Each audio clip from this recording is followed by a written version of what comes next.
আজকের সকালটা জয় এবং ইনসাফের পক্ষে ভোট দিয়েই শুরু হোক, এটাই আজকের সকালের আমাদের প্রথম কাজ। আমাদের ভোটটা জয় এবং ইনসাফের পক্ষে দিয়েই শুরু হোক। আর গ্রামে আসার পর দেখতেছি তারেক রহমানের যে বাহিনী আছে, বিএনপিপন্থী যারা আছে, সকলেই ন্যায়ের পক্ষে ভোট দেওয়ার জন্য প্রস্তুত। মানে গ্রামের মানুষগুলো তো বেশি মূর্খ, এদের মাথায় এমনভাবে না ঢুকানো হয়েছে, এটা মানে হায়ের মধ্যে বা নায়ের মধ্যে কী আছে এটাই তারা জানে না। বাট তারা তাদের মাথায় ঢুকানো হয়েছে যদি হায়ের পক্ষে ভোট দেন তাহলে এই দেশে ৭১ এটা বাত হয়ে যাবে, এই রমসম বুঝাইছিল।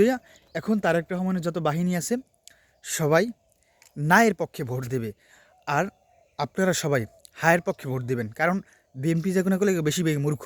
যাই হোক, আর এদিকে দেখলাম তারেক রহমান বলছে যে আমরা কবে বলছি যে আমরা নায়ের পক্ষে ভোট দিব, কিন্তু তারা মনে মনে নায়ের পক্ষেই ভোট দেবে। দলীয়ভাবেই তারা নায়ের পক্ষেই ভোট দেবে, কারণ তারা নতুন করে একটা স্বৈরাচার হতে চায়। যাই হোক, এই সুযোগ দেওয়া হবে না। সকলে সবার সকালটা যেন দাড়িপাল্লার পক্ষে, ইনসাফের পক্ষে, দাড়িপাল্লার উপরে এবং হায়ের পক্ষে যেন ভোটটা হয়।